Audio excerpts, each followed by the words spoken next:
Olá, seja bem-vindo a mais um episódio de Vozes que Inspiram, o podcast em parceria com a VDA, em que exploramos histórias de liderança e decisões que fazem a diferença dentro e fora das organizações. Eu sou Maria João Simões, hoje converso com mais um membro da iniciativa Circle, alguém que tem sido uma voz ativa e, sobretudo, consequente na promoção da igualdade de género em cargos de liderança. António Pires de Lima, Presidente da Comissão Executiva do Grupo Brisa, bem-vindo, muito obrigada por ter aceitado o nosso convite. Muito obrigado, é um prazer estar aqui consigo. O gosto é nosso. O António é conhecido não só por defender a igualdade de género, mas por agir de forma consistente nesse sentido. De onde é que vem esse compromisso? Houve algum momento que tenha sido determinante para si? Houve, se quiser, talvez dois. A minha consciência de cidadão e de pessoa que tem uma atividade política foi ganhando consciência ao longo dos últimos 10, 15 anos. É uma consciência recente, não é de há Não é de 40 ou sempre. 50 anos. Não. Foi-se criando. De que sociedades mais justas, empresas mais bem geridas, políticos que cuidam melhor dos seus países ou do mundo, são normalmente sociedades onde existe uma maior diversidade na distribuição da liderança e existem, se quiser, mais mulheres do que tradicionalmente acontecia no passado em funções de liderança empresarial e política. Portanto, há essa consciência que seremos uma melhor sociedade e teremos um universo empresarial mais competitivo e mais justo se soubermos integrar melhor as mulheres e dar-lhes oportunidades de liderança. Depois, há um facto a que não escape. Eu tenho 5 filhas, tenho acompanhado de forma muito próxima o seu crescimento e desenvolvimento, vão dos 17 aos 36 anos e esta preocupação foi ganhando um sentido de urgência grande à medida em que elas próprias foram entrando Claro, como no mulheres mercado de trabalho. independentes no mercado de trabalho. Eu quero deixar-lhes um mundo, um legado muito melhor do que aquele que eu recebi há 50 anos ou há 40 anos, quando comecei a trabalhar, em termos de respeito pelo direito das mulheres. Isto porque sei que o António teve uma educação mais tradicional, em que o papel do homem e da mulher eram bastante definidos. Foi também ver a sua mãe impedida de trabalhar fora de casa, porque em casa trabalha-se muito, que o tornou esse defensor tão ativo da liderança feminina? Eu fui educado, sim, num meio muito conservador, muito tradicional, onde o papel do homem era sair de casa de manhã cedo e ser o provedor financeiro, Uhum. material e educador da família, era o chefe de família, era assim que se definia o papel do homem antes de 1974, e a mulher podia trabalhar, a minha mãe não foi propriamente impedida de trabalhar, mas tinha claramente um condicionamento Uhum. para cuidar dos filhos, acompanhar os filhos e acompanhar o marido. Este foi o modelo que eu herdei, que recebi, e que de alguma forma, deixe-me dizer também em nome da honestidade, que repeti com nuances ao longo dos anos 80 e 90 nos meus primeiros 2 casamentos. E depois foi a chegada das filhas que fez ver começar a ver as coisas de maneira Não, diferente? Ou fui foi também a crescendo, aprendizagem e as as mulheres que eu experiências? tive, tanto a Marta como a Patrícia, sempre trabalharam, portanto Uhum. não era já exatamente o Claro. modelo dos meus pais, sempre trabalharam, mas depois fui crescendo, fui tendo a oportunidade de ter mulheres espetaculares a trabalharem nas equipas que fui criando na Compal, na Unicer, no governo, e fui ganhando uma consciência que, repito, acho que foi muito apurada pelo crescimento das minhas filhas, que eu tinha que fazer na última parte da minha vida profissional e depois, quando Uhum. acabar, bastante mais do que tinha feito nos primeiros 20 ou 30 anos, para que as mulheres tenham o lugar que merecem e que a sociedade reclama e precisa para termos um mundo mais justo, mais equilibrado e também mais bem governado. António Pires Lima, uma coisa é defender todos estes temas, outra coisa é de facto concretizá-los, e no Grupo Brisa o número de mulheres em posições de liderança aumentou significativamente durante a sua liderança. O que é que faz na prática para que isso aconteça? É preciso enfrentar muitas batalhas, mudar muitas mentalidades? É preciso, em primeiro lugar, alinhar vontades. Isto não é trabalho de uma pessoa Uhum. só, de um CEO.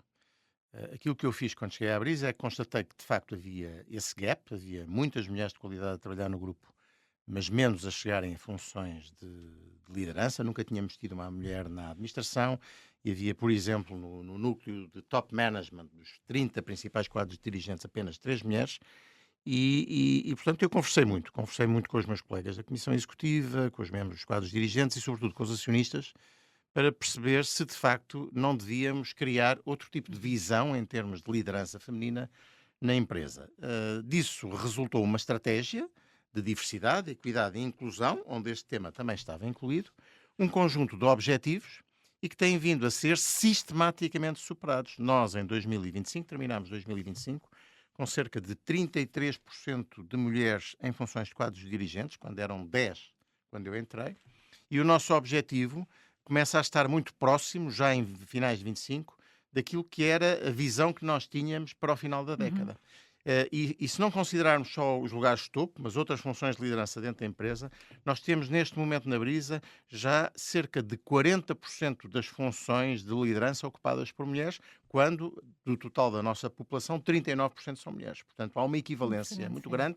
Isto parte de um compromisso assumido entre todos, um alinhamento entre todos, não é obra de uma pessoa, não é possível mudar a cultura da organização só com base num esforço individual, e depois de métricas, objetivos. Não definimos cotas, mas definimos objetivos que vamos acompanhando todos os anos e que, felizmente, temos vindo a superar. Que bom. E que conselho daria a líderes masculinos que, tal como o António Pires de Lima, acreditam na igualdade de género, mas que sentem que as suas organizações não estão a evoluir? Há alguma espécie de ingrediente secreto para além de falar com as equipas, delegar?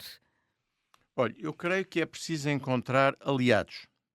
Eu na Brisa encontrei em algumas funções-chave o diretor de recursos humanos, algumas mulheres que já trabalhavam na Brisa, outras que entraram, aliados importantes neste movimento, ativistas, se quiser, da causa, homens e mulheres.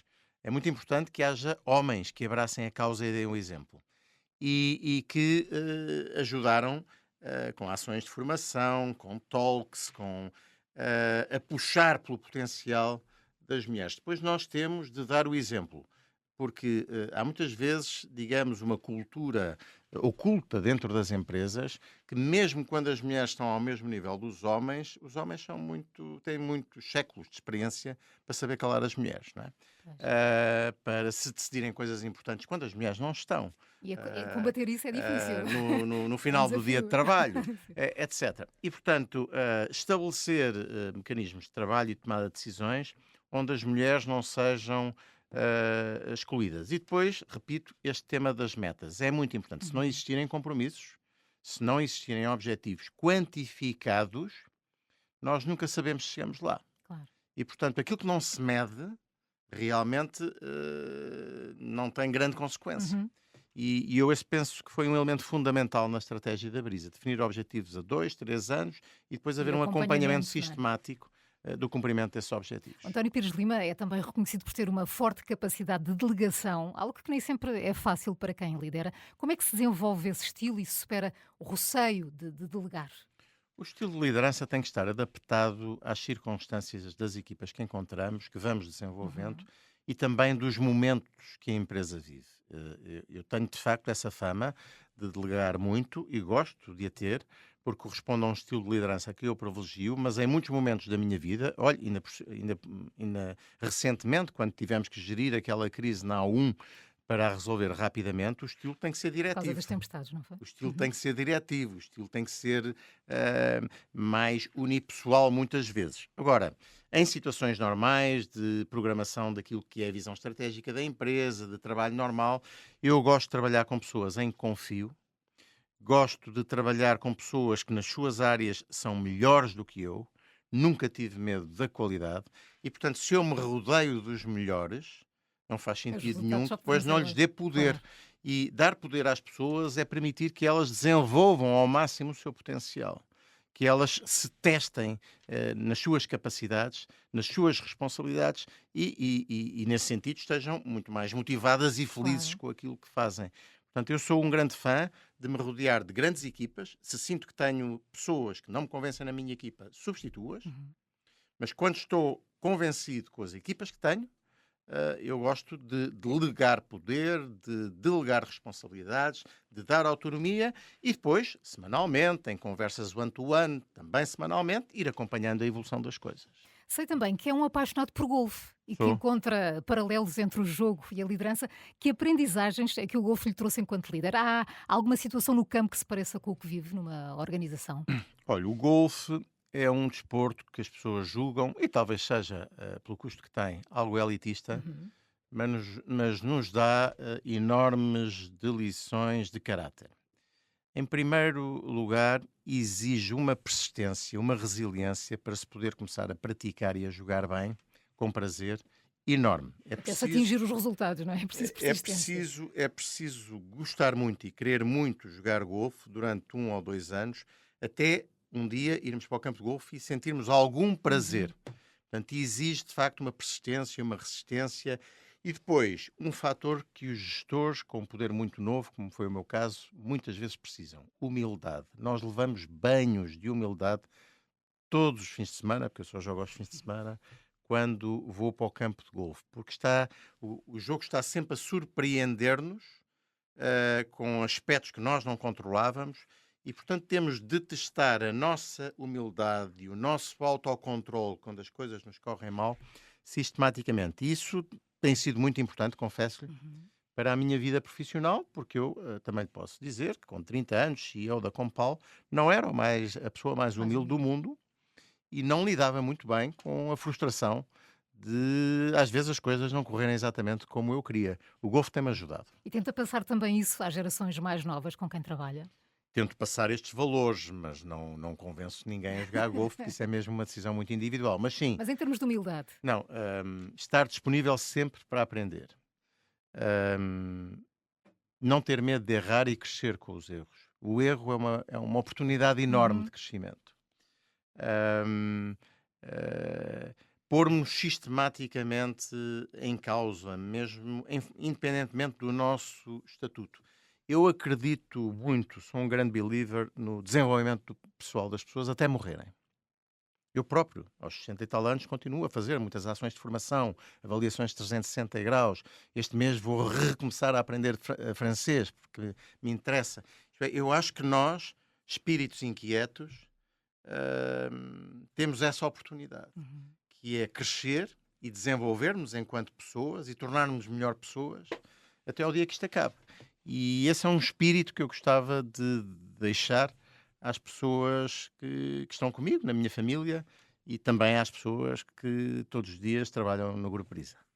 Duas características que frequentemente lhe são atribuídas são a timidez, mas também um forte sentido de humor. Como é que elas convivem na sua forma de liderar?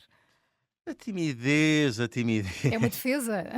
a timidez é talvez algo estudado. Eu confesso, eu sou uma pessoa algo reservada nos primeiros contactos, porque gosto de ir de menos para Uhum. mais.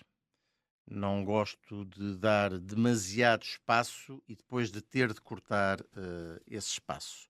Às vezes dizem que eu nos primeiros contactos não dou muita confiança Mas sempre às foi pessoas. assim ou só Não, depois de.